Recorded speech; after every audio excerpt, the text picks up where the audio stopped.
The Galactic Discovery. For millennia, species across the Milky Way had considered themselves alone in their mastery of the stars. The Galactic Conclave, an alliance of 17 advanced civilizations, had mapped, explored, and settled nearly 40% of the galaxy. Their societies flourish through harmony, technological advancement, and biological enhancement.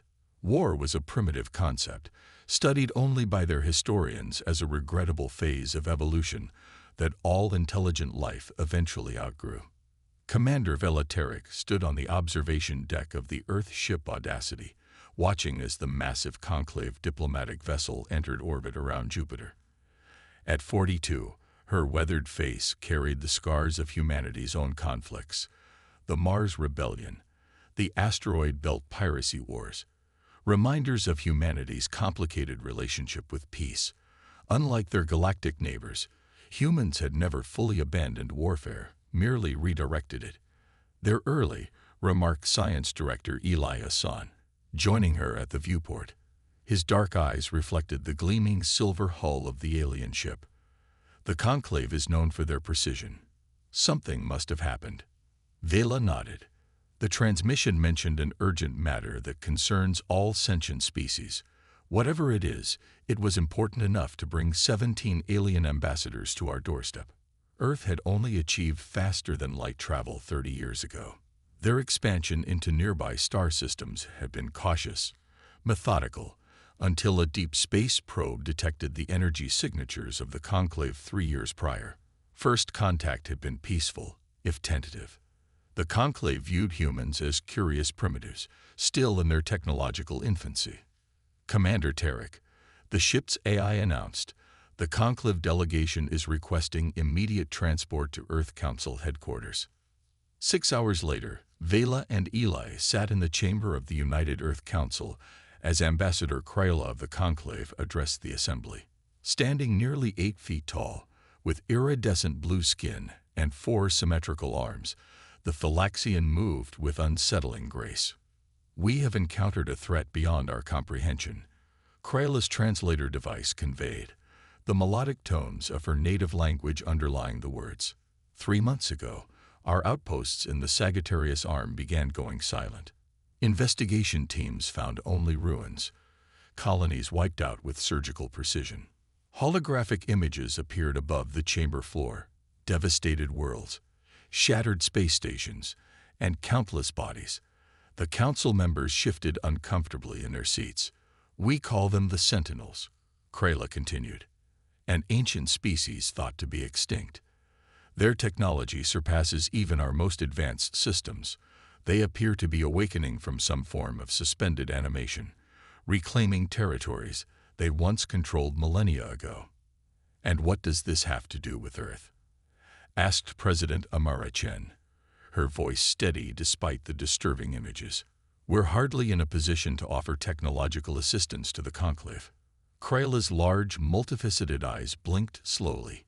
"We did not come for your technology, Madam President. We came for your warriors."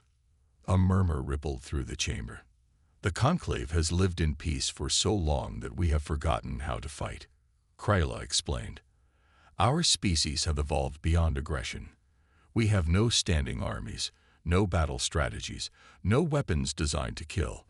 But humans," she gestured around the room, "your species fascinates us.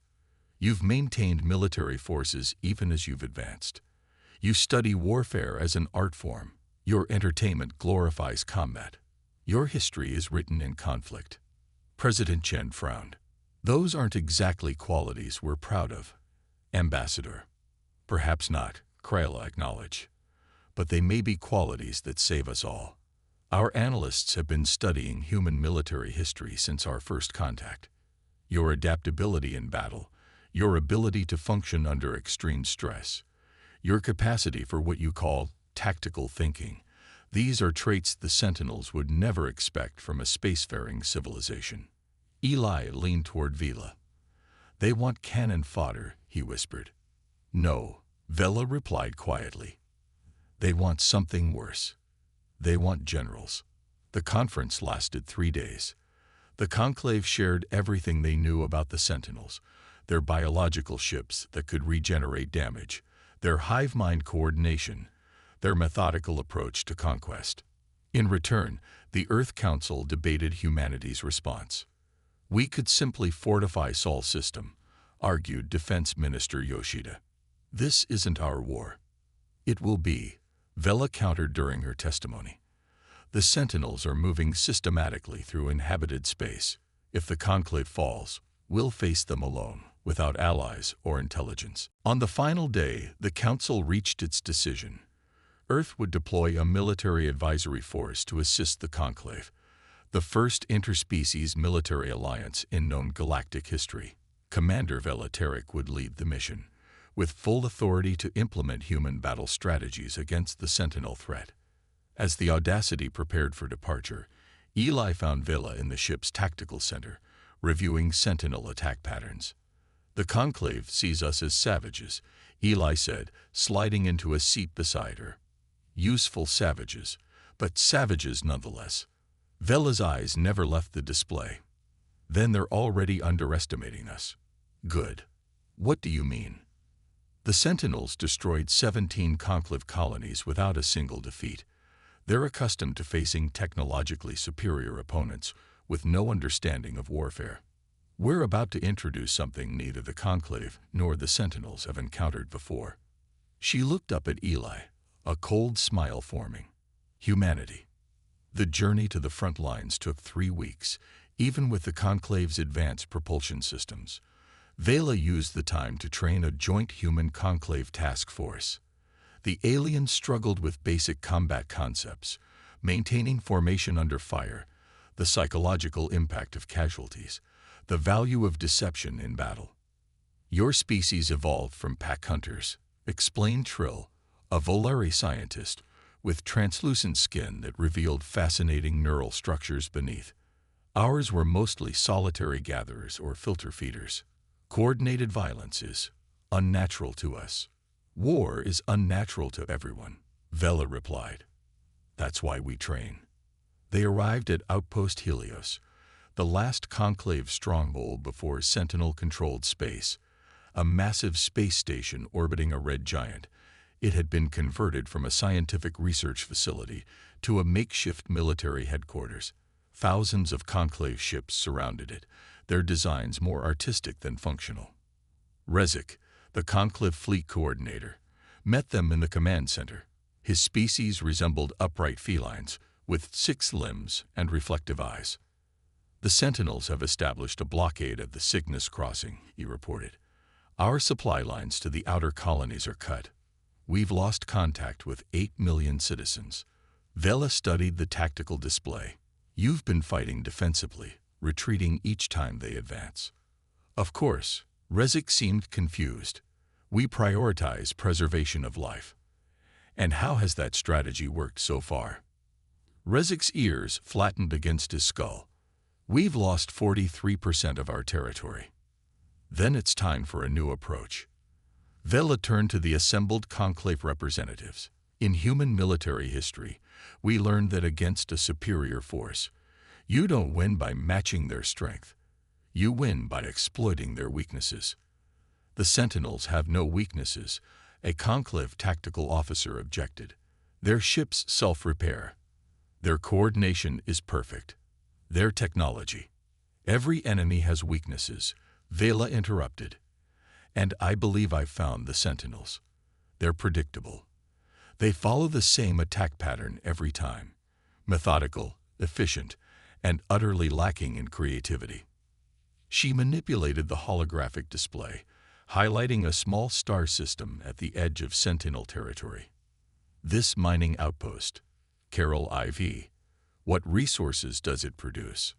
Rare isotopes for our quantum communication network, Rezik answered. It's heavily automated, minimal personnel, and strategically valuable, Vela noted, which is why the Sentinels will target it next. She smiled grimly. So that's where we'll be waiting for them. Eli approached her after the briefing.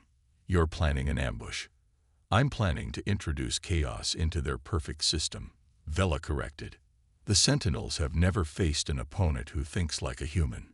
It's time they did. As the Audacity led a small fleet toward Carol IV, Vela gathered her human officers. "We're outnumbered and outgunned," she told them bluntly. "But we have one advantage the Sentinels don't. We're descendants of creatures who had to outsmart predators bigger and stronger than ourselves. We're going to remind the galaxy why that matters." The trap was set. The human Conclave fleet concealed itself within the asteroid field surrounding Carol IV, their engines cold, emissions masked. When the Sentinel vessels arrived, 6 massive biological constructs that resembled deep-sea creatures from Earth's oceans, they followed their standard protocol, moving into precise formation around the mining facility. "Now," Vela ordered. The first wave wasn't ships but modified mining drones, reprogrammed to emit false life signs.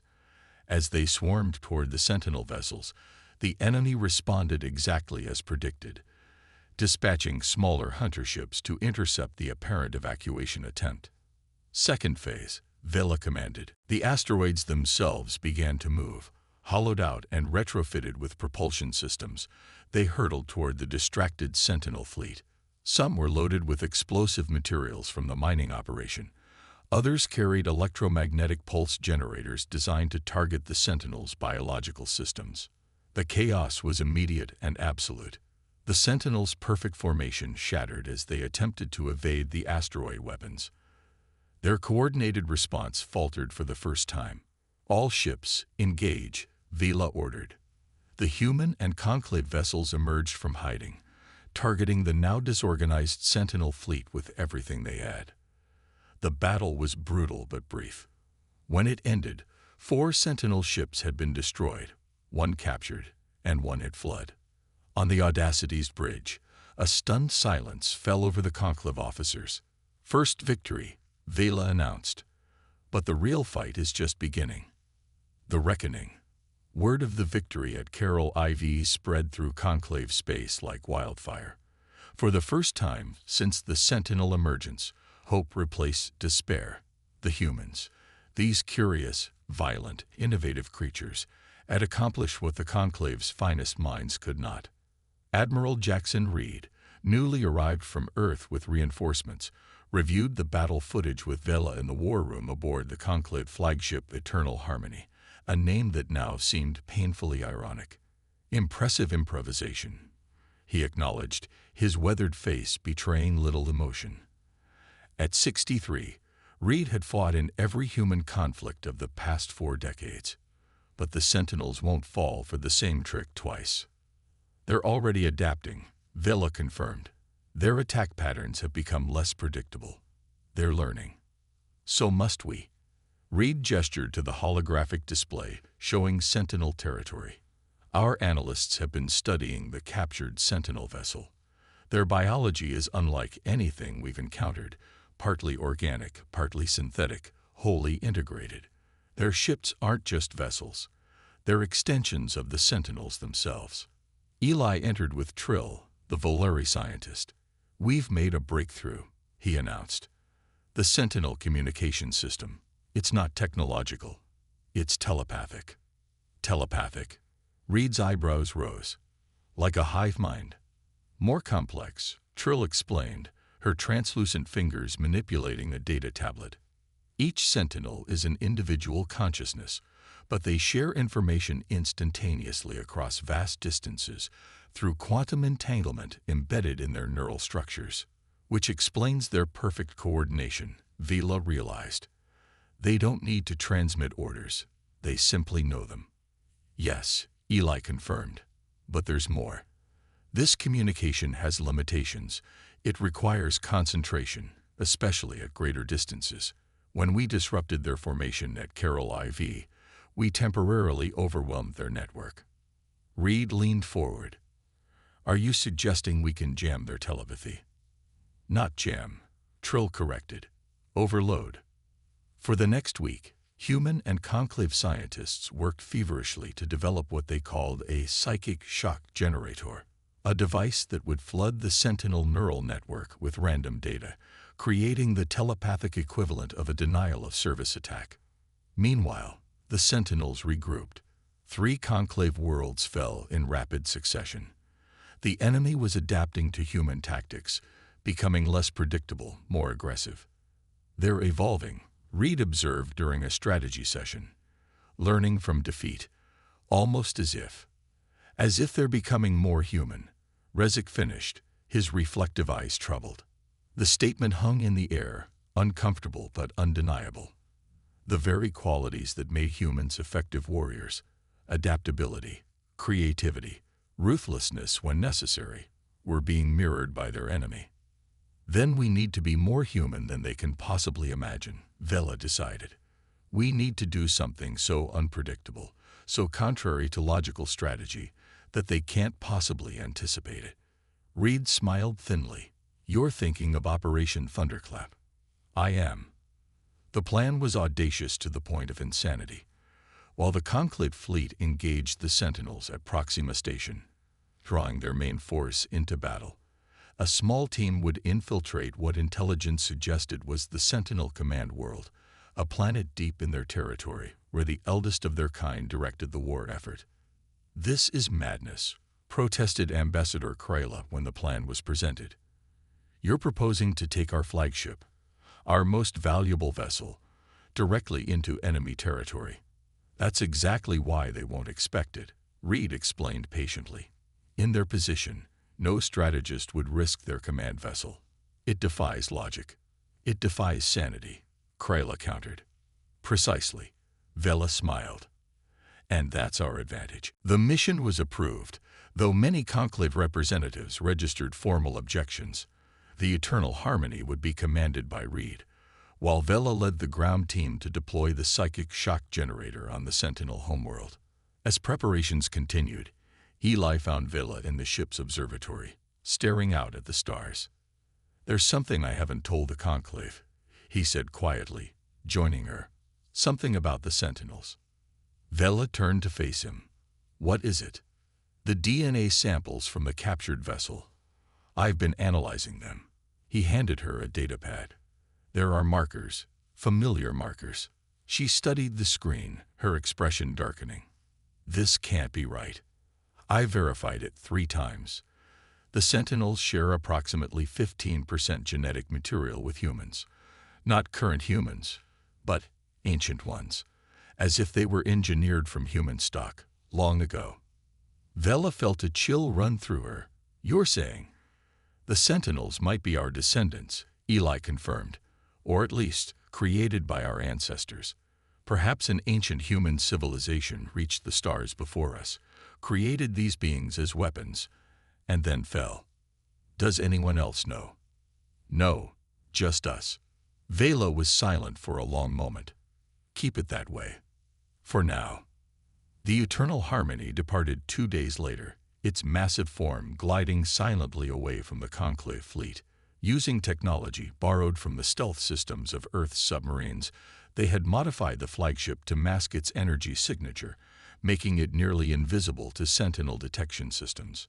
The journey took 11 days, navigating through enemy territory, holding their breath each time a Sentinel patrol passed nearby. Finally, they'd reached their target, a small reddish planet orbiting a binary star system. "Scans confirm extensive underground structures," reported the Conclave science officer.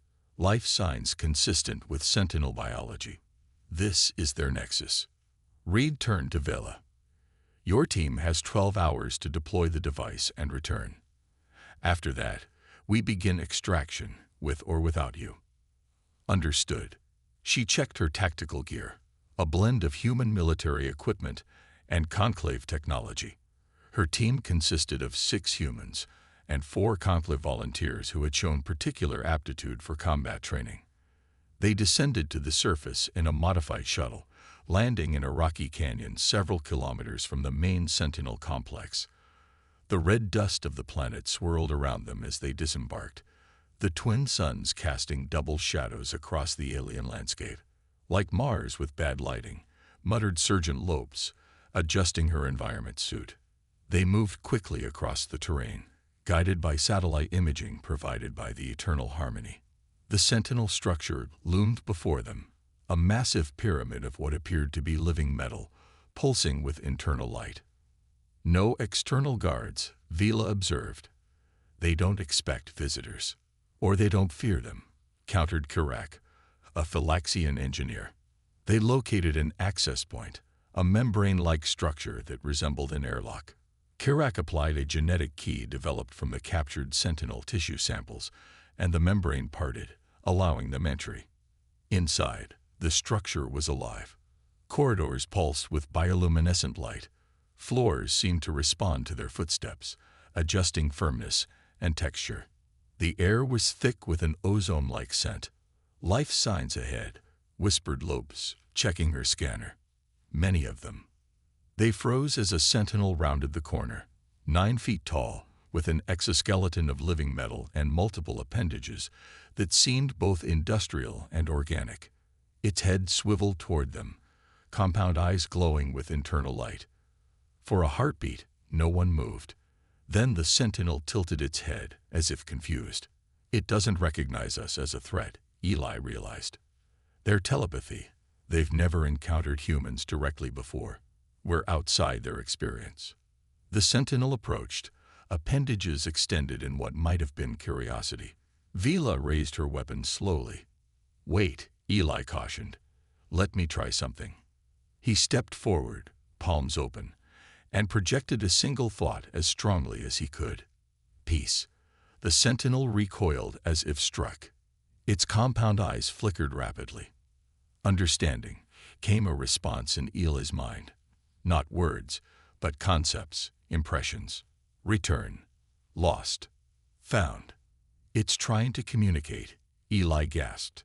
Before anyone could respond, alarms began to sound throughout the structure. The sentinel's posture changed instantly from curious to aggressive. Run, Vila ordered, firing her weapon. The pulse struck the sentinel, disrupting its biological systems temporarily. They raced deeper into the complex, following the route they had planned to the central chamber. Behind them, they could hear more sentinels converging. They know we're here now, Lopes panted. Good, Vela replied grimly. I want their full attention. They reached a massive chamber at the heart of the pyramid. Inside, suspended in a nutrient bath, floated what could only be described as the Sentinel Prime, a creature 3 times larger than the others, with dozens of neural connections extending from its body to the surrounding structure. That's their nexus, Eli confirmed, checking his readings, the focal point of their telepathic network. Vila placed the psychic shock generator at the base of the nutrient tank, setting timer for 5 minutes. That should give us enough time to reach the extraction point. As she worked, Eli approached the Sentinel Prime, drawn by scientific curiosity. The massive being's eyes opened, multifaceted orbs that seemed to contain galaxies. Children, came the thought, so powerful it staggered everyone in the room. Return. It's trying to communicate again, Eli gasped. Wayward. Lost. Return. We need to go, Vela insisted, finishing the detonator sequence. Now. They retreated from the chamber, fighting their way past sentinel guards. 2 of the Conclave volunteers fell in the battle. Lopes took a severe injury but continued on, supported by Kirak. As they raced toward the extraction point, the entire structure began to vibrate. Light pulsed through the corridors in chaotic patterns. The device is working. Eli shouted over the cacophony. It's disrupting their network. They emerged onto the planet's surface just as the shuttle descended to retrieve them. Behind them, the pyramid writhed like a living thing in agony, its surface rippling and contorting. As they lifted off, Vela looked back through the viewport. The sentinel structure was collapsing in on itself, the psychic shock cascading through their entire network across the galaxy. It worked, she breathed. Yes, Eli agreed, his expression troubled. But I can't help feeling we just committed genocide against a species that might have been our own creation. The return journey was tense but uneventful. The Sentinel forces throughout Conclave space had fallen into disarray, their perfect coordination shattered by the destruction of their nexus. Individual ships continued to fight, But without their hive-mind advantage, they were quickly overwhelmed by Conclave and human forces. 3 weeks after Operation Thunderclap, representatives from Earth and the Conclave gathered on the observation deck of Outpost Helios to formalize their new alliance. Humanity has proven itself not merely as warriors, Ambassador Kryla announced, but as protectors. You have saved countless lives across 17 civilizations. The Conclave officially extends an invitation for Earth to join as a full member world. President Chen, who had traveled from Earth for the ceremony, stepped forward. We accept this invitation with humility and hope. While we wish our introduction to galactic society had come under more peaceful circumstances, we look forward to contributing more than just our military expertise to this alliance. As the formalities continued, Vela found herself at the viewport, gazing out at the stars. Ela joined her, his expression still troubled. We never told them, he said quietly, about the genetic connection. No, Vela agreed, and perhaps we never should. Let the Sentinels remain a mysterious enemy, defeated by human ingenuity. But what if there are more of them out there? What if they were just the vanguard of something larger? Vela turned to face him. Then humanity will be ready. The galaxy has seen what we're capable of now, both our capacity for violence and our devotion to protecting others. We've earned our place among the stars, for better or worse. As if in response to her words, a new ship appeared in the distance, an Earth vessel of the latest design, elegant yet unmistakably armed. More were following. Humanity's first official contribution to the Conclave defense fleet. The unseen warlords, Eli murmured. That's how the Conclave refers to us now. Did you know that? Vela smiled slightly. I've heard. It's not entirely inaccurate. No, he agreed. But I hope it's not all we become. The ceremony concluded with the unveiling of a new insignia. The Conclave's symbol of unity, now incorporating Earth's continents, a reminder that the galaxy's newest members were not just its defenders, but perhaps its most unpredictable element. As humanity took its place among the stars, the question remained, had they saved civilization, or merely introduced a new kind of warfare to a peaceful galaxy? Only time would tell. But one thing was certain. The stars would never be the same again.